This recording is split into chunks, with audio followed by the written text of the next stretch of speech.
Hello friends, உங்கள் எல்லாருக்கும் என்னுடைய மனமார்ந்த வணக்கம். நான் உங்கள் நரசிம்மா மதன்ராஜ். ஓகே, இன்றைக்கி நம்ம எதை பற்றி பார்க்க போகிறோம் அப்படின்னாக்கா சிவலிங்கத்தை பற்றி தான் பார்க்க போகிறோம். இது சிவலிங்கம் பார்ட் 2. ஸோ இந்த வீடியோவை நீங்கள் பார்க்குறதுக்கு முன்னாடி சிவலிங்கம் பார்ட் 1 நான் ஒரு வீடியோ போட்டிருக்கேன். அந்த வீடியோவை நீங்கள் நல்லா பார்த்துட்டிங்கனாக்கா நான் சிவலிங்கத்தை பற்றி என்ன அவுட்லைன் கொடுத்துருக்கேன்னு உங்களுக்கு புரிஞ்சிடும். ஸோ முதல்ல அந்த ஒரு வீடியோவை நீங்கள் பார்த்துட்டு அதுக்கப்புறம் இந்த வீடியோவை நீங்கள் பார்த்திங்கனாக்கா உங்களுக்கு நிறைய விஷயங்கள் புரியும். அது மட்டும் இல்லாமல் இந்த வீடியோவில் சிவலிங்கத்தை பற்றி மட்டுமே இல்லை, சங்கரனை பற்றி நம்ம கொஞ்சம் டீட்டெயிலாக பார்க்க போகிறோம். ஸோ நம்ம வீடியோக்குள்ளே டெப்த்தாக போகிறதுக்கு முன்னாடி ஒரு விஷயத்தை நான் சொல்லிக்க ஆசைப்பட்றேன். இறைவன் இப்படி தான், கடவுள் இப்படி தான்னு சொல்கிறதுக்கான உரிமை என்னை பொறுத்த வரைக்கும் யாருக்கும் இல்லைன்னு தான் நான் சொல்லுவேன். கடவுளை யாரும் தொட்டு கூட பார்க்க முடியாது, அவருக்கு நிகர் அவர் தான். ஆனால் பெரிய பெரிய மகான்கள் ஞானிகளே கடவுள் பற்றி பேசும்போது தயங்குறாங்க. நான் ரொம்ப ரொம்ப சின்ன சர்வசாதாரணமான மனுஷன், ஆனால் நான் உணர்ந்த ஒரு சில விஷயங்களை உங்களுக்கு ஷேர் பண்ணிக்கணும்னு ஆசைப்பட்றேன். ஸோ வாங்க நம்ம வீடியோக்குள்ளே போகலாம். ஸோ பார்ட் 1 நீங்கள் பார்த்தீங்கன்னாக்கா நான் சிவலிங்கத்தை பற்றி ஒரு சில இம்பார்ட்டண்டான விஷயம் கொடுத்துருப்பேன். அந்த விஷயத்தை நம்ம இங்கேயும் பார்ப்போம். இப்போது நான் மூச்சை இழுத்துட்டேன். இழுத்த மூச்சை நான் வெளியே விடுறேன்னு வச்சுக்கொள்ளுங்களேன். அது ஓட்ட வேப்பர்னு சொல்லுவாங்க. அந்த ஓட்ட வேப்பனா இப்போ மூச்சை இழுத்துட்டு நான் ஒரு கண்ணாடியில் போய் விழுகும்போது பார்த்தீங்கன்னாக்கா அந்த புகையாக மாறி தண்ணியாக வரும். அந்த ஓட்ட வேப்பருக்குள்ளே என்ன இருக்குனாக்கா வாட்டர் இருக்குது, ஆக்சிஜனும் கொஞ்சம் இருக்கும், கார்பன் டை ஆக்சைடும் இருக்கும். இப்போ கார்பன் டை ஆக்சைடுடைய மாலிகுல் நீங்கள் பார்த்தீங்கன்னாக்கா CO2 அப்படின்னு சொல்லுவாங்க. அப்படின்னாக்கா ஒரு கார்பன் 2னால 2 ஆக்சிஜன் இருக்கும். இந்த ஒரே ஒரு மாலிகுல்ஸ் மட்டும் பிரித்து எடுத்து நம்ம ஒன்று ஆழமாக போகணும்னாக்கா அது எப்படின்னு சொல்ல கேட்டிங்கனாக்கா ஒரு மாலிகுல்ஸ்குள்ளே புரோட்டான், நியூட்ரான், எலக்ட்ரான் அப்படின்னு சொல்லுவாங்க. படிச்சிருப்பீங்க, எல்லாருக்கும் தெரியும். இந்த புரோட்டானும் நியூட்ரானும் நியூக்ளியஸ்குள்ளேயும் எலக்ட்ரான் எலக்ட்ரிக் மாதிரி வெளியே சுற்றிட்டு இருக்கா அப்படின்னு சொல்லுவாங்க. இப்போது எலக்ட்ரானை மட்டுமே கழட்டி விட்டுவிட்டு நம்ம நியூக்ளியஸ்குள்ளே போகிறோன்னாக்கா நமக்கு என்ன கிடைக்குனாக்கா புரோட்டானும் நியூட்ரானும் கிடைக்கும். அந்த புரோட்டானுக்குள்ளே நியூட்ரானுக்குள்ளே நம்ம போகிறோம் அப்படின்னாக்கா ஒரு சில சொல்கிறாங்க போசோன்ஸ் அப்படிலாம் சொல்கிறாங்க, குவாண்டம் அப்படிலாம் சொல்கிறாங்க. இன்னும் அதுக்குள்ளே ஆட்டம்குள்ளே இறங்கி இன்னும் ஆழமாக நீங்கள் போக போக போக நீங்கள் பார்த்தீங்கன்னாக்கா கடைசியாக உள்ள கோசமாக வந்துடும், ஒன்றுமே இல்லைன்னு வந்துடும். இதை நான் ஏன் உங்களுக்கு சொல்கிறேன் அப்படின்னாக்கா நம்ம சுந்தரமூர்த்தி நாயனார் என்ன பண்ணுறாரு, சிவபெருமானை பார்த்து பித்தா அப்படின்னு ஏசுகிறாரு. இப்போ நான் அதே சிவபெருமானை வெங்காயத்தோடு ஒப்பிடுறேன். நான் சிவபெருமான் இப்போ நான் வெங்காயம்னு சொல்ல போகிறேன், அதுக்குன்னு கோச்சிக்காதீங்க. சிவபெருமான் நான் வெங்காயம் சொல்லி ஏசுகிறேன்னு நான் பாயிண்ட்டுக்கு வரேன். வெங்காயம் இருக்குது இல்லையா, அந்த வெங்காயத்தை நீங்கள் உரிக்க உரிக்க உரிக்க உரிக்க அந்த வெங்காயத்துக்குள்ளே ஒன்றுமே இருக்காது, கோசமாக இருக்கும். அந்த ஜீரோவான கோசத்தன்மை தான் சிவன் அப்படின்னு அர்த்தம். அதாவது இந்த ஒட்டுமொத்த பிரபஞ்சமும் ஒன்றுமே இல்லை, எம்டி கோசம்னு சொல்கிற ஒரு விஷயத்தில் இருந்து தான் உருவாகியிருக்கு. நான் சொன்னேன் இல்லையா பிளாக் ஹோல், அந்த பிளாக் ஹோல்குள்ளே நிறைய விஷயங்களை அடக்கி ஒரு பக்கமாக அதை வெடித்து சதுரும், which means big bang theory. அப்போ ஒன்றுமே இல்லாத ஒரு விஷயத்தில் இருந்து தான் இந்த ஒட்டுமொத்த பிரபஞ்சமும் உருவாகிருக்கு. அப்படின்னா சிவலிங்கம்னு சொல்கிற ஒரு மிகப்பெரிய பவர் பிரபஞ்சம் உருவாகிறதுக்கு காரணமாக இருந்த ஒரு இடம். அதே பிரபஞ்சம் போய் ஒரு இடத்துல முடியும். பிரபஞ்சம் தொடங்கும், பிரபஞ்சம் முடியும், பிரபஞ்சம் தொடங்கும், பிரபஞ்சம் முடியும், முடியும் தொடங்கும், தொடங்கும் முடியும். இதே ஒரு வட்டம். இந்த வட்டத்துக்கு இந்த புரியாத புதியிருக்கிற அர்த்தம் பேரு தான் சிவலிங்கம்னு அர்த்தம். ஸோ சிவலிங்கம் என்பது நான் சொன்ன மாதிரி நம்ம கற்பனைக்கும் சயின்ஸுக்கும் சேலஞ்சு கொடுக்குற ஒரு மிகப்பெரிய ஒரு ஃபிசிக்ஸ், ஒரு கெமிஸ்ட்ரி, ஒரு பயாலஜி சப்ஜெக்ட் நம்ம சொல்லலாம். ஓகே, இது நான் புரிஞ்சுக்கிட்ட சிவலிங்கத்தை பற்றி ஒரு சில விஷயங்கள். இப்போ நம்ம என்ன செய்ய போகிறோம்னாக்கா சங்கரனை பற்றி பார்ப்போம். இப்போ நான் உங்களுக்கு ஒரு வருஷம் சொல்லிட்டேன், சயின்ஸை பற்றி கொஞ்சம் சொல்லிட்டேன், பிக் பேங் தியரி பற்றி கொஞ்சம் சொல்லிட்டேன். இப்போது யாருக்குமே புரிஞ்சிக்க முடியாது சிவலிங்கம் இருக்குன்னு வச்சுக்கொள்ளுங்களேன். அந்த சிவலிங்கம் என்ன செய்யனாக்கா எப்போதுமே சோலோவாக இருந்துச்சுனாக்கா அதனால் ஒன்றுமே பண்ண முடியாது. இந்த சிவலிங்கம்னு சொல்கிற இந்த பவர் கொஞ்சம் காலகட்டத்தில் சக்தியாக மாறும். அந்த சக்தியாக மாறும் போது தான் இந்த ஒட்டுமொத்த பிரபஞ்சமே உருவாகுதுன்னு சொல்கிறாங்க. அதாவது விச் மீன்ஸ் தட் நம்மளுடைய அம்பாள், ஆதிபராசக்தி, மகாகாளி, சிவன்னு சொல்கிற இந்த சக்தி ஒரு டைமுக்கு வந்தோடனே ஆதிபராசக்தியாக மாறும், மகாகாளியாக மாறும் அப்படின்னு சொல்கிறாங்க. இந்த தன்மைங்க நடந்துகிட்டு இருக்கும்போது தான் இங்கே நம்மளுடைய கிருஷ்ண பரமாத்மா வராரு. கிருஷ்ண பரமாத்மா வந்த உடனே நீங்கள் டக்குன்னு பகவத்கீதையும் கையில் எடுத்துக்கணும். இங்கே கிருஷ்ண பரமாத்மா என்ன சொல்கிறான்னா, அவர் வந்த பிறகு நாராயணன் நம்மளுடைய மகாவிஷ்ணுவை மும்மூர்த்திகளை 2வது மூர்த்தி அவர் படைக்கிறாரு. இந்த நாராயணன் பிறகு என்ன செய்யறாரு கேட்டிங்கனாக்கா, இவர் 3 மகாவிஷ்ணுவை உருவாக்குறாரு. இந்த 3 மகாவிஷ்ணுவில் ஒரு மகாவிஷ்ணு என்ன பண்ணுறாருன்னு கேட்டிங்கனாக்கா, இந்த பிரபஞ்சத்தை உருவாக்குறாரு. 2வது மகாவிஷ்ணு என்ன செய்யறாருன்னு கேட்டிங்கனாக்கா, எல்லா இடத்துலையுமே பரவி இருக்கார்.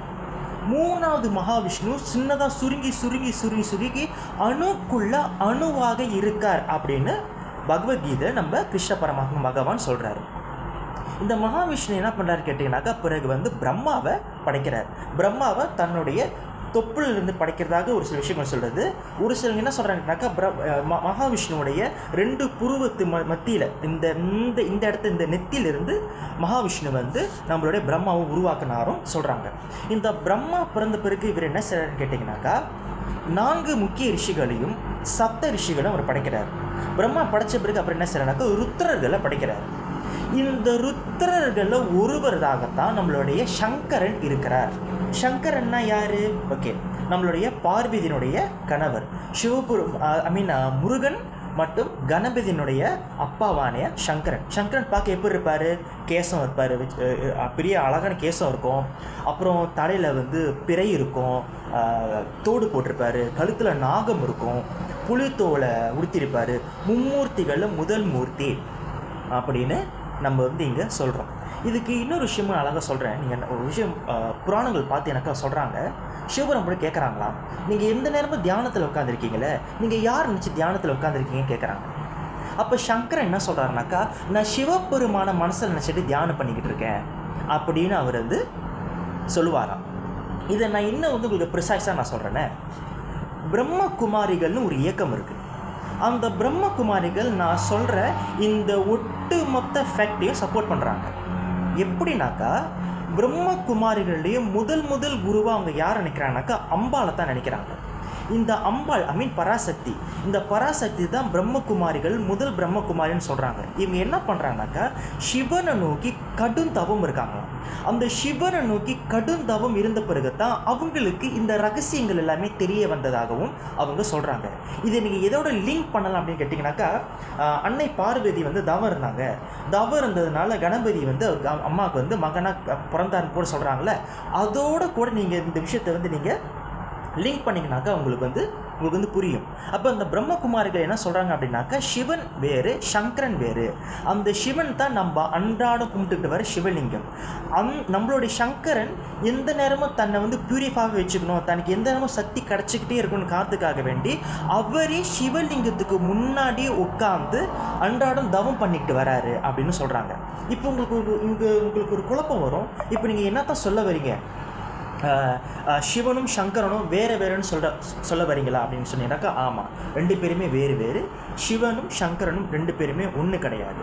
இங்கே இன்னொரு விஷயத்தை நீங்கள் புரிஞ்சுக்கணும். சாதாரண மனிதர்களாக பிறந்த நாயன்மார்களே சிவலிங்கத்தோடு போய் அப்படியே ஜோதியோடு கலந்து ஐக்கியமாயிட்டாங்க. மனிதர்களாலேயே சிவலிங்கத்தோட ஐக்கியமாக முடியுதுன்னா, சர்வசக்தி படைச்ச சங்கரனும் சங்கரியும் பார்வதியும் ஏன் சிவலிங்கத்தோட நிலையை அடைஞ்சிருக்கக்கூடாது? They are lots of possibilities there. எப்படின்னாக்கா, 3 உலகங்கள் சொல்கிறாங்க.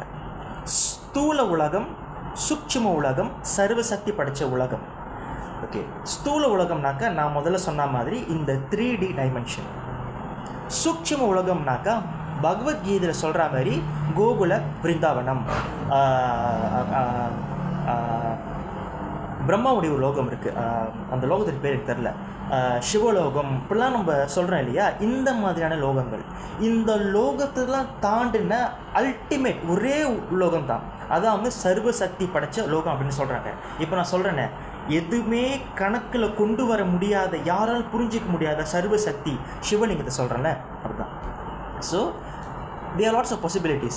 நம்மளுடைய சங்கரனும் நம்மளுடைய சங்கரியும் பராசக்தியும் மனிதர்களாக பிறந்து நம்மளுடைய வாழ்ந்து ஞானம் பெற்று அவங்க சிவலிங்க தன்மையே அடையிறக்கூடிய லெவலுக்கு தன்னை பக்குவப்படுத்தி கொண்டிருக்காங்கன்னு தான் நம்ம இங்கே புரிஞ்சுக்கலாம், நம்ம சொல்ல முடியும்.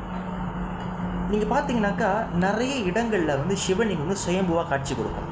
அந்த ஒரு சில சிவலிங்கத்தை நீங்கள் பார்த்தீங்கன்னாக்கா பாதி பக்கம் சங்கரனாகவும் பாதி பக்கம் வந்து சக்தியாகவும், அதாவது அர்த்த ராதீஸ்வரனா ஒரு சில சுயம்பு சிவலிங்கம் வந்து இருக்குது. அப்போ நீங்கள் இது மட்டும் இல்லை, ஒரு சில கோயில்கள் நீங்கள் பார்த்தீங்கன்னா கூட பராசக்தி அந்த அன்னை கூட வந்து லிங்க வடிவில் காட்சி கொடுக்குறாங்க. ஸோ சிவலிங்கத்தினுடைய அந்த ஒரு தன்மையை சங்கரனாலையும் அடைய முடியுது, நம்ம அம்மா சக்தினாலையும் அந்த லிங்க வடிவத்தை அடைய முடியுது. இதை நீங்கள் இன்னொரு இடத்துல கூட லிங்க் பண்ணி பார்க்கலாம். எப்படின்னா, நம்ம மகாவிஷ்ணு இருக்கார் இல்லையா, அவர் வந்து சங்கரன்ட்ட போய் கேட்குறாரு, நீங்கள் வந்து சிவலிங்க வடிவத்தை எடுத்துட்டீங்க, உங்களால் லிங்க வடிவம் எடுக்க முடியுது, நானும் வந்து லிங்க வடிவம் எடுக்கணும்னு ரொம்ப ஆசைப்பட்றேன் அப்படின்னு நாராயணன் வந்து சங்கரன்ட்ட கேட்குறாரு. அப்போ சங்கரன் என்ன சொல்கிறான்னு கேட்டிங்கனாக்கா, லிங்க வடிவம் எடுக்கிறது சின்ன விஷயம் கிடையாது, அது வந்து ரொம்ப கஷ்டமான விஷயம் அப்படின்ட்டு. இல்லை நீங்கள் எனக்கு உதவி செஞ்சு ஆகணும், ஏதாச்சும் எனக்கு ஒரு சகாயம் பண்ணுங்க அப்படின்ட்டு நாராயணன் வந்து என்ன கேட்குறாருனாக்கா சங்கரன்ட்ட ரொம்ப கெஞ்சி கேட்குறாரு. அப்போ சரி பரவாயில்ல, நீங்கள் என்ன பண்ணுங்கள், பூமிக்கு போங்க. சங்கரன் சொல்கிறார் நாராயணன், நீங்கள் பூமிக்கு போங்க, அங்கே ஒரு நிகழ்வு நடக்கும், மேபி அந்த நிகழ்வு வந்து உங்களுக்கு ஒரு சில விஷயங்கள் சொல்லிக் கொடுக்கலாம் அப்படின்ட்டு. உடனே நாராயணன் சரின்னு பூமிக்கு வந்து ஒரு இடத்துல வந்து நிற்கிறார். அப்போ நாயன்மார்களில் ஒருத்தர், அநேகமாக திருஞான சம்பந்தராக தான் இருக்கும். திருஞான சம்பந்தர் வந்துக்கிட்டே இருக்கார். திருஞான சம்பந்தருக்கு முன்னாடி நாராயணன் வந்து நிற்கிறார். அந்த நாராயணன் நிற்கும் போது திருஞான சம்பந்தர் நினச்சிக்கிட்டாருனாக்கா சிவபெருமான் தான் நிற்கிறாரு போல இருக்கு அப்படின்ட்டு ஒரு பதிகத்தை பாடுறாரு. அந்த பதிகத்தை பாடின உடனே நாராயணனுடைய உருவம் அப்படியே கலையுது. அப்படியே களைஞ்சி நாராயணர் அப்படியே லிங்க வடிவத்தை எடுக்கிறார். லிங்க வடிவத்தை எடுத்து கை, காலு, முகம், உடம்பு எல்லாமே லிங்கமாக வட்டமாக மாறிடுச்சு. 2 காலை தவிர ஒரு பெரிய லிங்க வடிவம், கீழே வந்து 2 கால். ஸோ சங்கரனும் பார்வதியும் சக்ஸஸ்ஃபுல்லாக அடைஞ்ச அந்த ஒரு அல்டிமேட்டான ஒரு விஷயத்தை நாராயணனால் அடைய முடியல அப்படின்னு சொல்லப்படுது. அப்படி இல்லாட்டினாக்கா நாராயணன் கூட வந்து நம்மளோட நாராயணன் கூட அன்னைக்கு அந்த விஷயத்தில் தேய்ச்சிருந்தாருனாக்கா அவருக்கு லிங்க உருவம் கிடச்சிருக்கோனும் இங்கே வந்து சொல்கிறாங்க. அப்போ நீங்கள் பாருங்கள், தெய்வங்களே வந்து சிவலிங்க வடிவத்தை எடுக்கணும்னு போட்டி போட்டுட்டு போகிறாங்க. அப்படின்னாக்கா அந்த சிவலிங்கத்தினுடைய வடிவத்துக்குள்ளே எப்பேற்பட்ட சக்தி இருக்கும். இங்கே இன்னொரு விஷயத்தை நான் உங்களுக்கு சொல்ல ஆசைப்பட்றேங்க. அதாவது என்னன்னு கேட்டிங்கனாக்கா, சனாதானம் என்ற ஒன்று சமயம் இல்லை, சனாதானம் என்ற ஒன்று அறிவியல். ஒரு நாளைக்கு நான் அந்த சனாதானத்தை பற்றி உங்களுக்கு நான் விளக்கி சொல்கிறேன். இப்போ சனாதானத்தை பற்றி நான் தொட்டுறேன்னு வச்சுக்கொள்ளுங்களேன், நிறைய பேர் சொல்லுவாங்க நான் வந்து ஆரியர் கலாச்சாரத்துக்குள்ளே வரேன்னு. ஸோ ஒரு நாளைக்கு நம்ம இதை பற்றியும் பார்ப்போமே, ஆரியர் சனாதானம் நம்மளுடைய தமிழர் கலாச்சாரத்தை பற்றி ஒரு நாளைக்கு நம்ம பார்ப்போம். இன்றைக்கி ஜஸ்ட் நான் வந்து ஒரு அவுட்லைன் மட்டும் இன்றைக்கி நான் உங்களுக்கு கொடுக்குறேன். இந்த சனாதானம் என்பது என்னன்னா, இண்டிசம்னு சொல்கிற ஒரு அறிவியல், ஒரு நாலேஜ் வந்து பிரபஞ்சத்தில் இருக்கிற ஒரு விஷயம்.